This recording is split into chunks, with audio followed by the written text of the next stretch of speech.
우리 이현래 목사님이 쓰신 책 하나님 보좌의 건축 3장 그 사람 안으로 제가 이거 읽고 네. 제가 소감문 쓴 거를 다시 읽어 드리고 그 다음에 우리 백 교수님 또 소감 들어봅시다. 네. 예.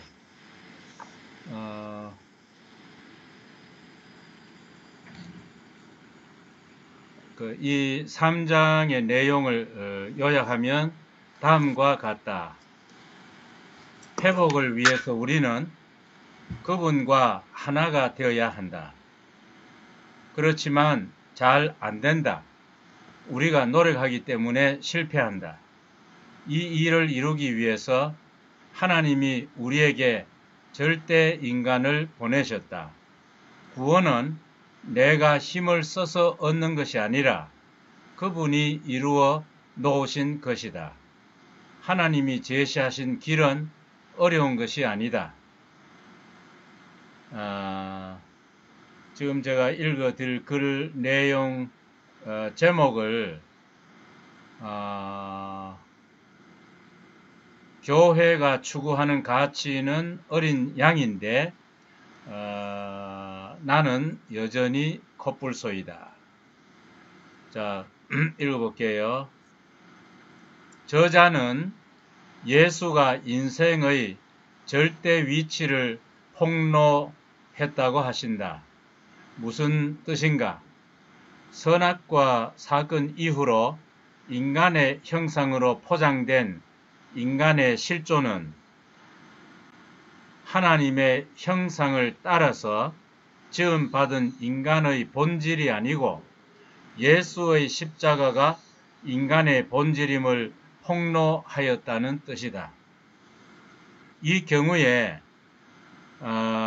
저자가 사용하신 폭로라고 하는 단어가 적절하지 않다는 생각을 하게 됐습니다. 그 이유는 이 단어가 나쁜 일이 드러날 경우에 한해서 쓰여지는 표현이기 때문입니다. 무엇을 폭로한다고 할 때 좋은 거 폭로한다는 경우는 잘 없죠. 예수의 십자가를 통해서 인간의 본질이 드러났다라고 하는 것이 무난할 것이다. 또 한 가지, 실존과 본질이라고 하는 개념을 조금 더 설명할 필요가 있다. 대구 교회가 잘 쓰는 표현을 빌리면 실존은 인간의 어떠함을 의미하고 본질은 인간의 어떠해야 함을 의미한다. 인간은 그 어떠해야 함이 완성된 상태에서 태어나지 않는다. 그것은 인생의 목적이고 영어식으로 표현하면 not yet being이다. 히라보의 매온을 영어로 번역한 것인데 한국어로는 잠재적 가능성이라 해도 무방할 것이다. 예수가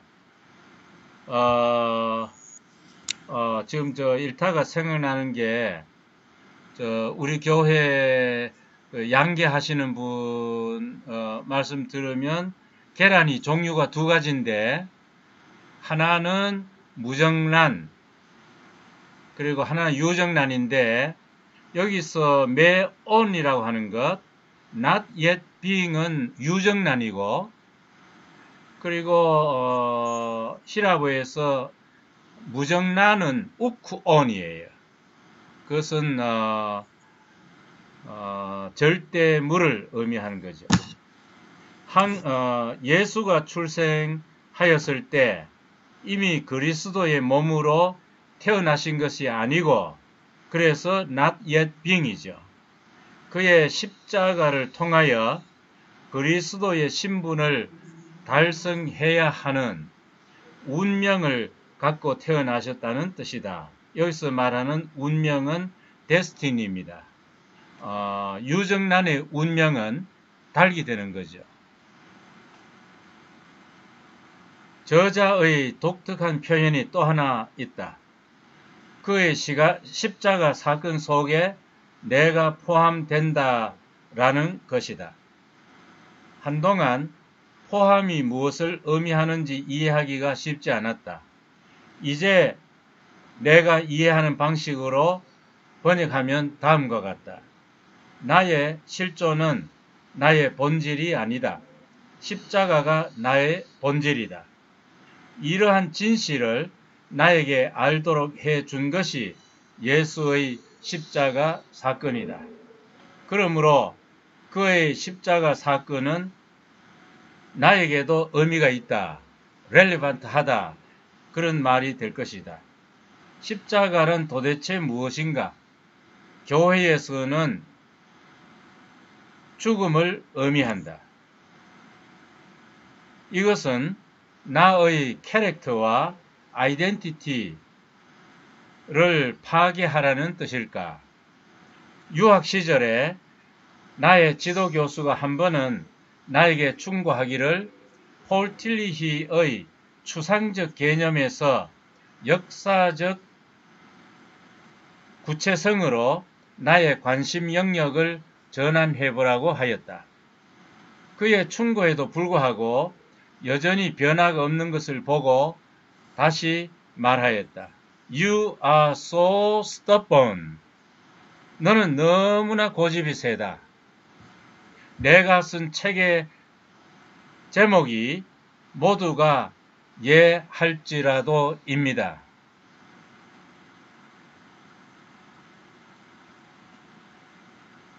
내 평생의 좌우명이 되었다.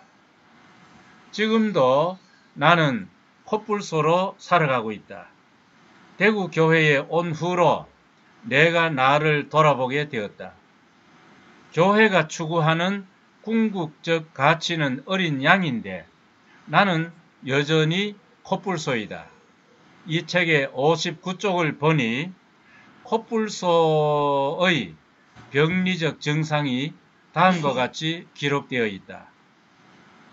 선악과를 먹은 이후로 이 사람은 이런 사람, 저 사람은 저런 사람이라는 표시가 붙게 되었다. 이런저런 딱지가 붙게 만들어 버린 것이다.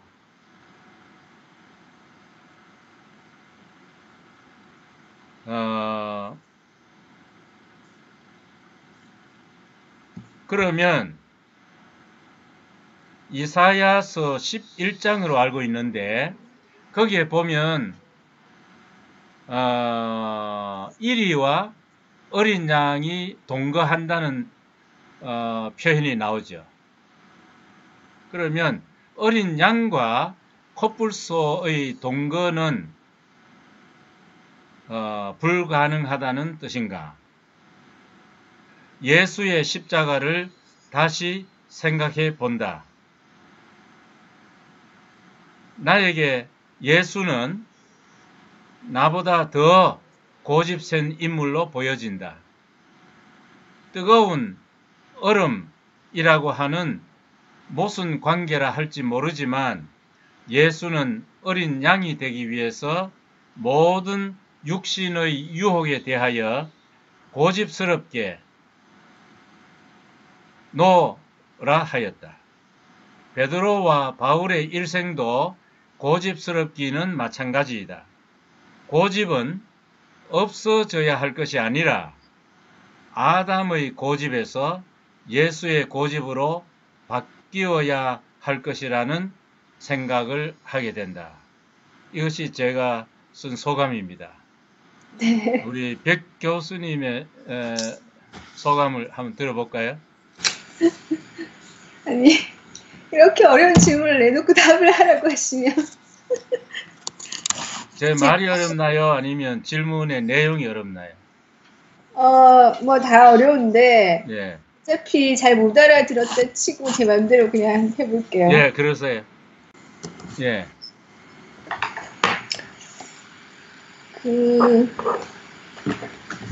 그러니까 이제 목사님이래. 교수님이 지금 너무 피곤해가지고 말이 안 나온다. 몇 가지 용어에 대한 질문을 하신 것 같아요. 아, 네, 그래서 용어를 하나하나 다시 한번 정리해 보는 식으로 예, 대답을 드리겠습니다. 예, 첫 번째는 폭로하다. 아, 이것이 이제 목사님이 쓰신 그 문장을 보면은 하나님의 방법은 아주 쉬운 것이다. 인간에게 이래라 저래라 하거나 고치려고 하지 않고 인간의 정체성을 폭로시켜 놓으셨다. 이렇게 하셨거든요. 예, 정체성이 폭로되면 다 하나가 된다. 그러니까 이제 정체성이 폭로된다는 그런 맥락에서 말씀을 하셨는데, 그러니까 폭로라는 게 이제 사전적 의미에서는 진짜 안 좋은 것을 드러내는 게 막 그렇게 되어 있잖아요. 예, 근데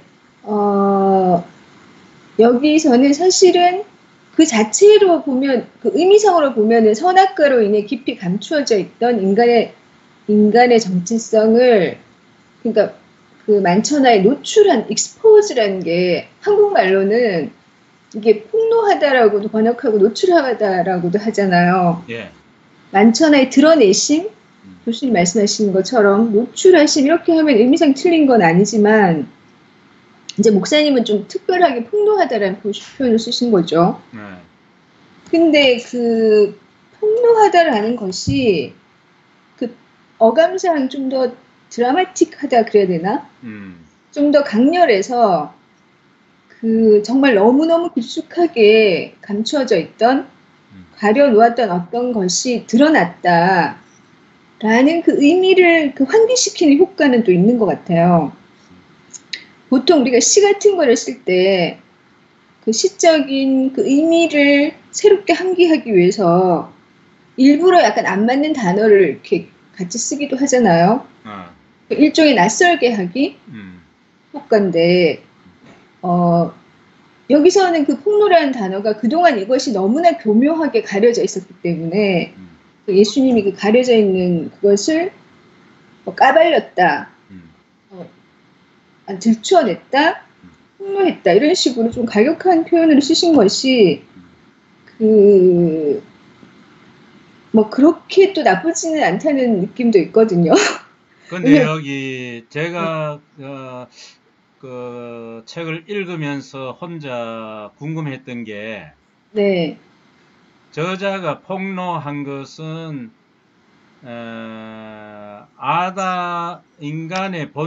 인간의 실존이 아담의 선악과고, 네, 그 실존을 드러냈다면 폭로가 맞고, 네, 아니면 그 예수의 십자가가 인간의 실존이 아니라 본질임을 네, 표현하려고 한 거라면 이제 그거는 이제 폭로가 좀 부적당하다 그런 뜻이었는데, 실제로 목사님이 드러내려고 했던 것은 십자가예요, 아니면 선악과예요? 십자가인데 그 맥락에서는 폭로라는 말이 적절치 않지만, 그러면 됐어요. 폭로라는 말을 쓰면서 이제 바탕에 그 어떤 사탄의 계략을 폭로한다, 이런 것도 좀 내포되어 있는 것 같아요. 인간의 정체성을 드러내면서 뭔가 숨겨져 있던 것을 이렇게 확 까발린다? 예. 그러니까 교수님 말씀 지적이 틀린 거 아니에요. 이게 폭로라는 말이 좀 이렇게 여기 적절하지 않은 표현은 맞지만, 우리가 그 의미의 강렬함을 환기하기에는 오히려 더 적절할 수 있다는 거죠. 예, 알겠어요. 네.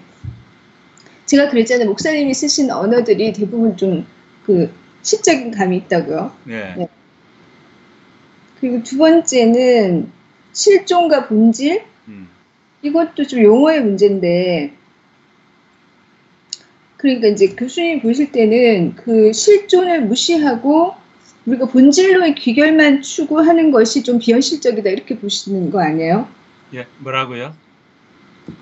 그러니까 우리가 실존적 삶, 우리가 지금 예, 살아가고 있는 이 예, 삶 이외에 음, 본질적인 삶이라는 게 존재하고 음, 거기에 도달해야 된다고 주장하는 것처럼 예, 느껴지시기 때문에 음, 어, 그것이 좀 비현실적으로 그러니까 여겨지시는 거죠. 왜냐하면은 우리가 지금 경험하고 있고 경험할 수 있는 것은 언제나 실존뿐이잖아요.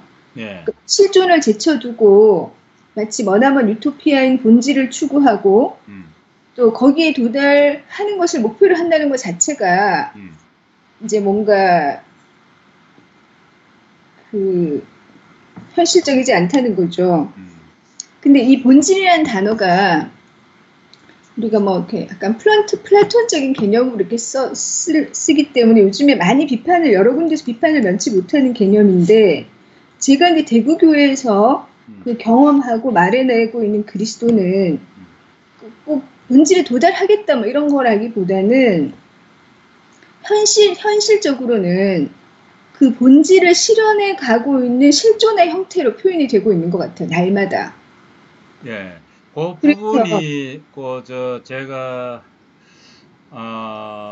그 가졌던 질문이 하나 있는데 제가 그 실존이라고 할 때는 네, 어둠과 그 빛이 혼재하는 네, 애매성,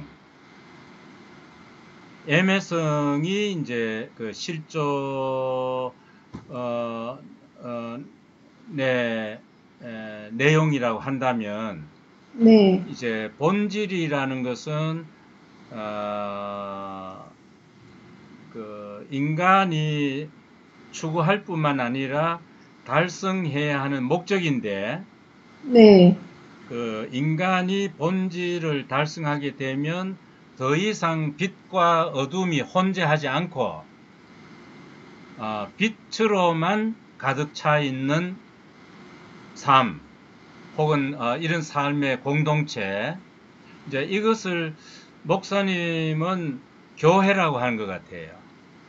그러니까 이제 교회는 이제 네. 교회를 정의하기를 교회는 실존에서 본질로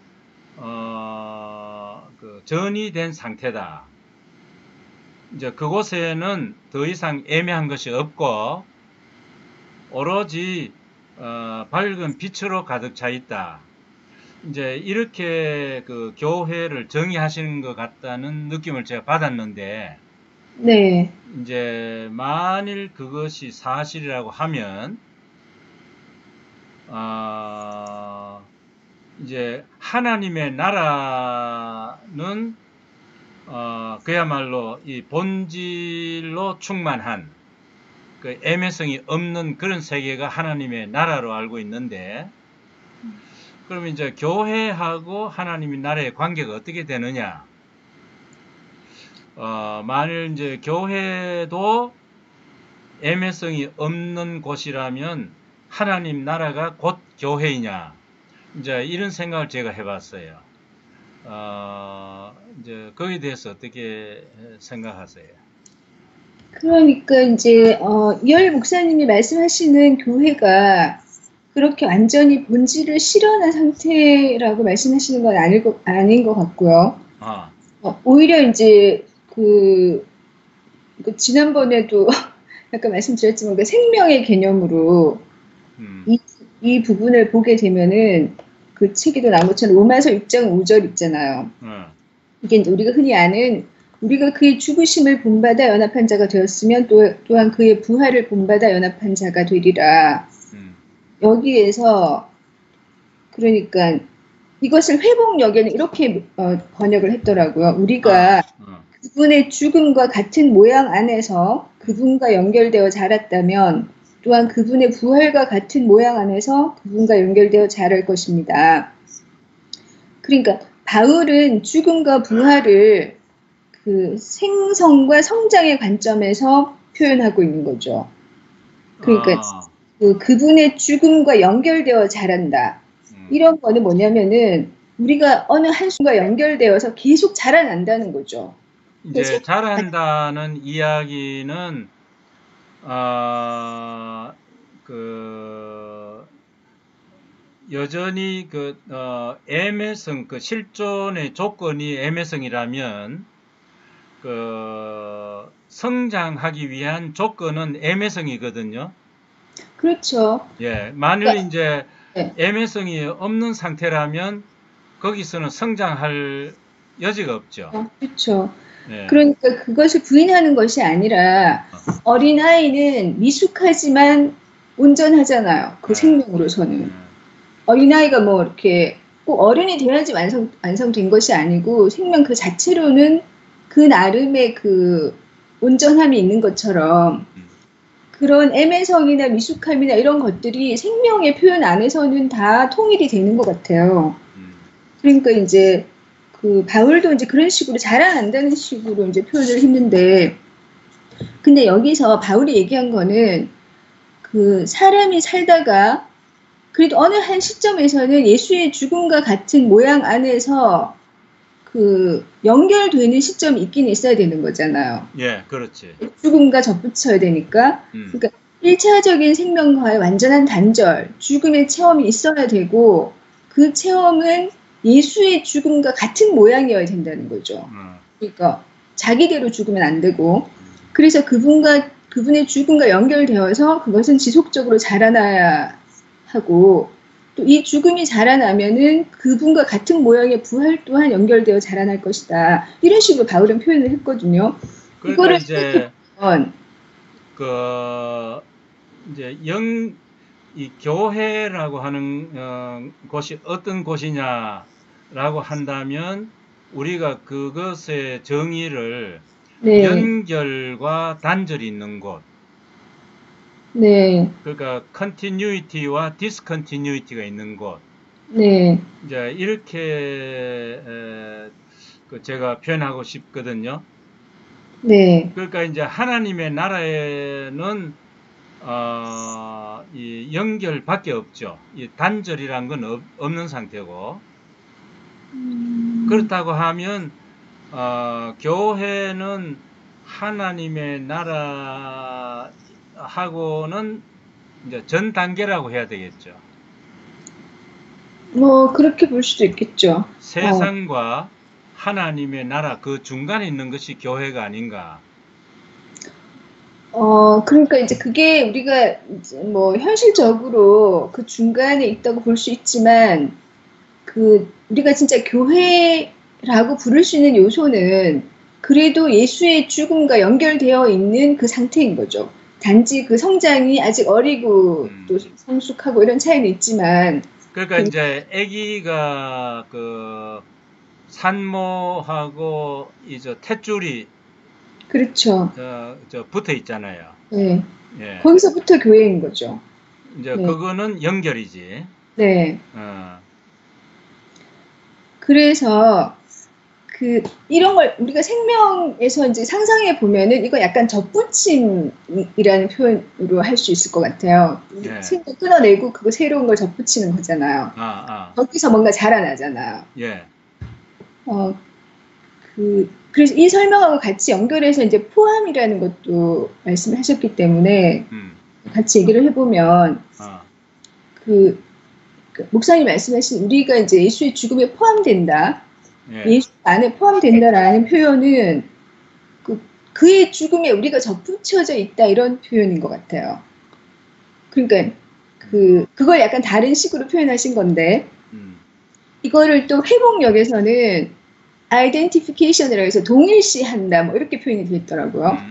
전에 이제 김치원 목사님은 이게 동일시가 더 좋은 표현이 아닌가로 말씀도 하셨는데, 어쨌든 내용은 실제는 다 같은 거죠. 표현이 조금씩 다르지만. 제가 생각할 때는 이 동일시든 포함이든 이런 말들 속에 그 생명의 개념이 녹아들어 있지는 않은 것 같아요.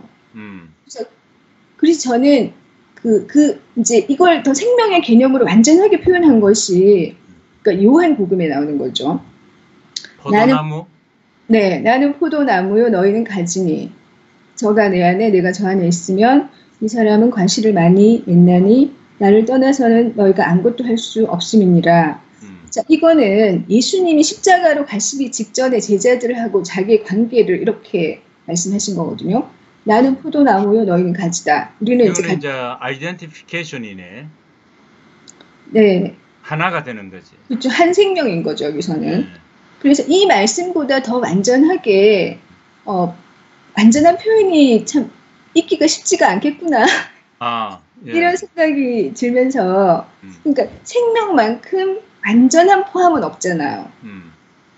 내 생명 안에 모든 것은 나에게 완전히 포함되어 있는 거기 때문에, 그런데 이제 이런 성경에 나오는 표현을 우리가 좀 더 새롭게, 더 쉽게 이해하기 위한 어떤 그 방편으로서 목사님은 그런 포함된다. 이게 왜냐하면 더 간단한 말이잖아요. 예. 하면 이해하기 쉽고.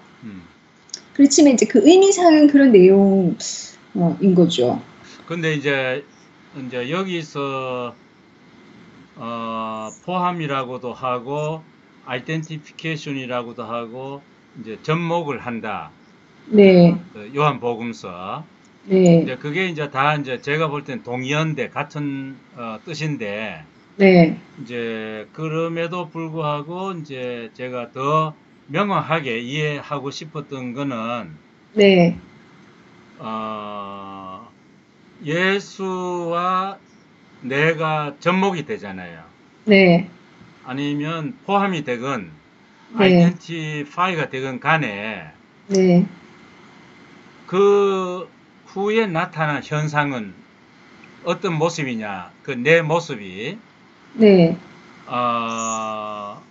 여기서 이제 제가 제기한 질문이 네. 접목을 하게 되면 이 신육일이라고 하는 캐릭터나 아이덴티티가 네. 파괴되는 거냐, 없어지는 거냐.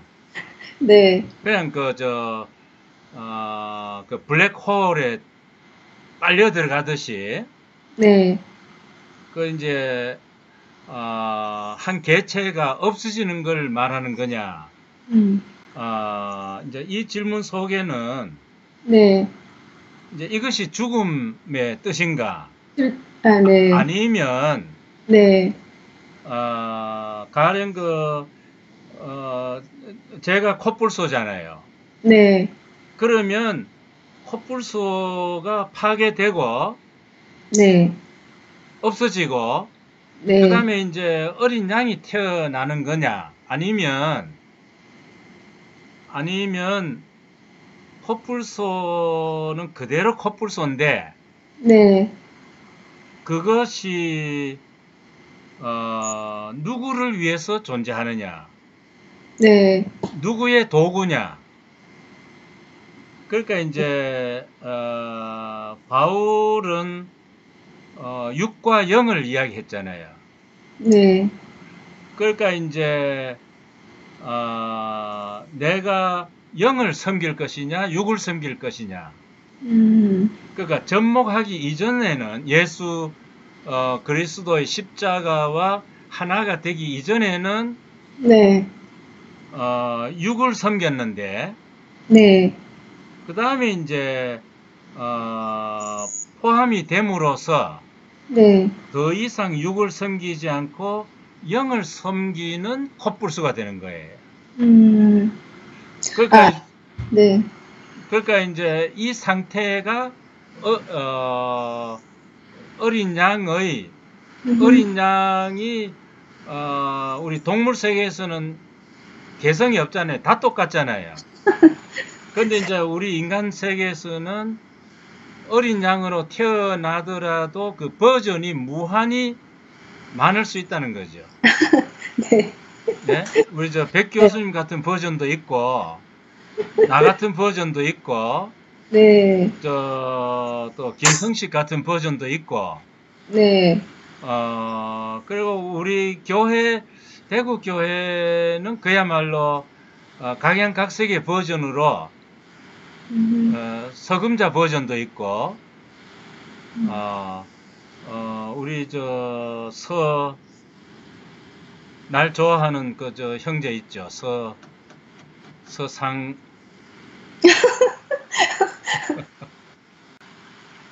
그러니까 이제 다 무슨 김치현 같이 돼야 하는 것도 아니고 이헐레처럼 돼야 되는 것도 아니고 자기가 가지고 있는 버전으로 살면서 주인이 누구냐, 이제 그것이 우리가 던져야 될 질문인 것 같아요. 네. 그래서 이제 지금 죽음이라는 표현, 그리고 어린 양 코뿔소, 이 이제 두 개 남았는데요. 그러니까 그 예수의 죽음은, 그러니까 교수님 질문은 나의 캐릭터와 아이덴티티를 완전히 파괴하라는 말인가 이거였었거든요. 그렇지. 그러니까 그러면 예수의 죽음의 의미는 우리가 보통 하나님 앞에서 완전한 순종, 그러니까 자기 혼을 내어놓는 거를 의미하는 거잖아요. 그러니까 내 혼을 포기하는 건 사실 내가 끝나는 거죠. 나의 모든 그 생각과 의지를 끝내는 거니까. 그러니까 내가 하나님처럼 되어보고자 노력했던 그 모든 혼적인 시도들을 끝내는 거고, 나의 1차적 생명, 그 선악과를 먹은 그 생명의 보존을 위해서 내가 만들어낸 나의 정체성, 이게 이제 끝나는 거잖아요. 그 죽음이라는 게. 예를 들면 뭐 나는 내가 굉장히 대단한 존재라고 생각했는데 알고 보니까 나한테 아무 의로움이 없는 그냥 흙과 같은 존재, 시시한 존재더라, 뭐 이렇게 판단됐을 때 우리가 예수 안에 포함돼서 이제 죽음과 연합하게 되는 거죠. 그러면서 내가 하나님 앞에 피조물로서 이제 고백하게 되는 건데, 그렇게 됐을 경우에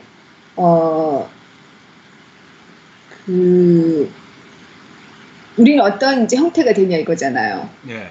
이거는 부활의 문제인 것 같아요. 부활했을 때 우리가 어떤 모양이 되느냐라는 건데, 여기서 이제 아까 어린 양과 코뿔소를 비교해서 이제 말씀하셨잖아요. 부활, 근데 이 어린 양이라는 표현이 보통 우리가 이제 뭐 성격이 유순하고 부드럽고 이런 걸로 생각하지만 실제적인 의미는 이게 유월절 어린 양이잖아요. 예. 번제물로 태워진 어린 양이기도 하고, 그러니까 그러니까 갓 죽은 어린 양인 거죠. 그러니까 어린 양이 사실 상징하는 거는 죽음이거든요. 성격이 부드럽다는 거라기보다. 그러니까 내가 예수의 죽음 안에 연합된 사람은 이미 어린 양인 거죠.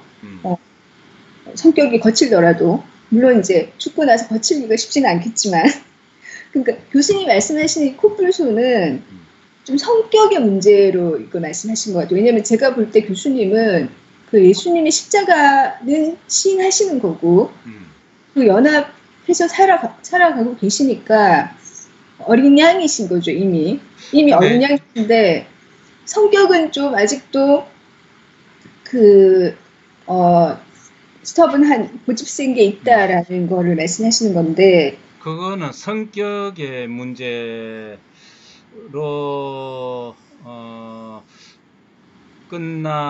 끝난다기보다 제가 네. 이걸 무엇을 염두에 두고 이야기하나 하면, 네. 그 파시스트 국가 있잖아요. 네. 전체주의 국가. 네. 거기에는 개체가 다 똑같잖아요. 그 다음에 제가 한 번은 신천지라고 하는 그 교회, 네. 그 유튜브를 제가 보니까 제가 보기에는 완전히 전체주의 국가에서 볼 수 있는 것과 다르지 않아요. 개체가 다 똑같아요. 그러니까 외형적으로 나타난 것도 같고, 거기서 말하는 것도 같고, 사고하는 것도 같고, 그러니까 어떻게 보면 좀비라고 해야 될지 이 개체가 없어요. 네. 예. 그런데 이제 우리가 교회 안에서 죽는다고 하는 것은 이런 상태를 의미하나요? 저는 아닌 것 같아요. 왜냐면은 그러니까 예수의 죽음과 같은 모양 안에서 어, 우리가 죽었을 때 어. 그 사람의 개성이 저는 훨씬 더 100% 살아날 수 있다고 생각하거든요. 부활체가. 그래야 되죠. 나도 부활체가. 그렇게 생각을 하고 있어요. 그러니까 더욱 자기다워지는 거죠. 우리가 더 자기다워지는 거지. 세상에서 선악과에 눌려가지고 뭔가 표현되지 어, 않던 어, 그런 자기의 어떤 사실 한 나무 안에 이파리가 다 다르다고 하잖아요. 나무 이파리, 그 많은 이파리가 다 뭔가 다른 것처럼 인간들도 그렇게 다 우리가 유전인자도 다르고 다 다르기 때문에 서로 의미가 있는 거죠. 서로 필요하고 하나님을 다양하게 표현할 수 있고 그래서 그 전체주의 같은 것은 사실은 어떻게 보면은 예수와 같은 모양의 죽음에서 죽지 않았기 때문에 뭔가 눌려가지고 사람들이 길을 못 펴고 눌려가지고 네 그러니까 이제 그 어떤 그러니까 하나님 참된 권위가 아닌 무력이라던가 여러 가지 그런 어떤 권위에 눌려서 이제 사람들이 그렇게 되는 거고 실제적으로 그 예수와 같은 모양 안에서 죽게 되면은 더 그 하나님이 창조하신 그 사람의 그런 색깔이 더 이렇게 잘 살아나는 우리가 모든 생명이 다 이렇게 그 빛과 모양이 다 다르고 다 아름답잖아요. 예. 각가지 꽃이 다 아름다운 것처럼 우리도 그렇게 피어날 수 있을 것 같고 교회 안에서 우리가 그런 걸 또 보거든요. 예. 제가 저렇게 예뻤나? 저렇게 표현이 활달히 했나 싶게 이제 살아나고 나면은 그렇게 표현하는 사람들이 있잖아요. 예. 이제 그런 거를 봤을 때는 절대 우리 교회에서 말하는 그 예수의 죽음 안에 포함된 사람의 부활이 그렇게 전체주의 사회에서 획일화되는 그런 식의 형태의 집단이 나오지는 않는 것 같아요. 네. 예. 오늘 내가 많이 배웠습니다. 나보다. 교수님, 오늘 완전 칭찬도 하시네. 예. 예. 이제 좀 감이 오는 것 같아. 네. 예. 어린 양이 되면 어떻게 되는가, 이제 거기에 대해서 제가 좀, 알고 싶었는데, 오늘 저한테 설명 잘 해주신 것 같아요. 네, 네. 오늘 여기서 마칩시다. 네, 교수님. 네. 진짜요? 예.